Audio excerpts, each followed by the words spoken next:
So I guess you're wondering, just what was the Third Doctor like immediately after regeneration? In this video, I talk all about the post-regeneration of the Third Doctor in the Doctor Who episode Spearhead from Space. Coming up. Hello and welcome to Sao Til, celebrating the awesomeness that is the TV show Doctor Who. On this channel I do videos all about Doctor Who, from show news, episode reviews, historical lookbacks and analysis just like this video. So if you're new here, please consider subscribing. Long ago in a galaxy far away, I started my post-regeneration analysis videos looking at the first episode of a new Doctor after they have regenerated. The series unfortunately has fallen into neglect on this channel, and I thought it was about time I resurrected it. So without further ado, I jumped straight back in to start in the next episode in the series, which is analysing the first episode of the Third Doctor, played by Jon Pertwee.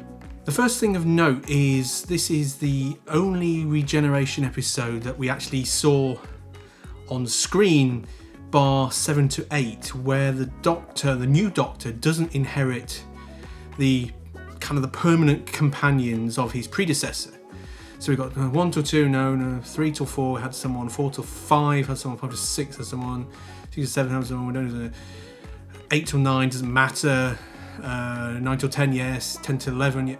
Every single other Doctor regeneration that we saw on screen in the series had the previous incumbent's companion there. This is the first one where we not only did we get a new Doctor, but also we got a new companion at the same time in Liz Shaw. Arguably you could say the Brigadier did know the Doctor before, but he wasn't with the Doctor when he regenerated, and so it doesn't really count, plus he's not really a full-time companion. No, wait, of course, 12 to 13 didn't have a companion, of course. How can I forget 13th Doctor? No, 12 and 13, yes, that's the only other one besides 7 to 8 where the companion wasn't there and we got a new set of companions. Anyway, rewind back to where we were. Yes, so we didn't get the usual stuff with the companions not trusting the Doctor because it's a new face, and we have to go through that whole explanation process of them coming to trust the Doctor and him explaining who he is and why he has changed his face, that kind of stuff. So it was quite refreshing. We got a little bit of explanation that kind of was thrown in very quickly and very briefly when the Brigadier finally comes face to face with this person who is reporting to be the Doctor when he's in the hospital bed. But really, apart from that, that's all the explanation you get. And actually, to be fair to the Brigadier, he just accepts it. He kind of is a little bit suspicious to begin with, but when the Doctor finally walks into the lab and demands the key to the TARDIS, he's kind of accepted it by then that he is the Doctor, which again is quite refreshing. That the Brigadier is quite a pragmatic character anyway, and he's seen a lot, he's witnessed a lot in his tenure with UNIT, so I suppose he's naturally going to be more flexible to the idea of the Doctor being a different person, and it just kind of works. It's just kind of natural in the episode, which is quite nice. So do we get the usual manic post-regeneration episode that we tend to get with the Doctor who's regenerated? We did get a little bit of it in Power of the Daleks, and we get a smidge of it again with the Third Doctor, in the sense that he collapses out of the TARDIS and he's picked up by UNIT and taken to the local cottage hospital. And he spends most of the first couple of episodes either lying in bed, groaning or moaning, or being tried to be kidnapped by plastic soldiers. So I suppose in some ways his predicament, the fact he's collapsed, the fact he is lying in bed and he is actually quite feverish and he's quite kind of erratic in his behaviour in such that he is trying to get out of his hospital bed and escape. Well, to be fair, get out of his hospital bed to find his shoes, because that's where he's put the spare TARDIS key. As we know, the Autons tried to kidnap the Doctor when they realised that he might be a threat to their plan, and subsequently the Doctor escapes in his wheelchair and goes bezzing around the hospital campus and somehow ends up in the woods and gets shot by a trigger-happy UNIT soldier and ends up back into the hospital again. And I think this is where you get to see a little bit more of what we know now as the post-regeneration energies taking effect, where he does get shot, not fatally by the soldier, he does get shot in the wound on his head, and he effectively puts himself in a coma. I like to think that is because he's completing his regeneration and he's using that leftover Artron energy, was it regeneration energy? You know, it made the hand and things like that. I think that was him consciously doing that to complete his regeneration and to get all his faculties back in the right order, because soon after he awakes from that coma, he is compos mentis. He knows exactly what he's doing. And this is the point where he chooses his new outfit and escapes from the hospital to go and find the TARDIS.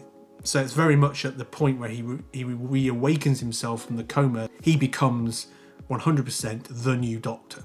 The way he picks his outfit is quite nice. I'm pretty confident that it might have been a callback, but if you remember the 11th Doctor, when he picks his new outfit, he also goes through I think it was pretty confident it was yes, it was. He goes through a Doctor's changing room and picks his outfit from the clothes that are lying around. And back here in the 60s, you've got the third Doctor doing it for the first time, doing it the same, and it's quite nice that he picks the frilly shirt and he picks the cape and he picks the hat from the consultant who has been called in to review him, who's now not longer there, and actually he goes ahead and steals his car, which is a forerunner for Bessie. I've seen this episode before and I didn't catch it. There's a little quote right at the end of the episode where the Doctor talks about his terms and conditions for working for UNIT, and he asks for a car.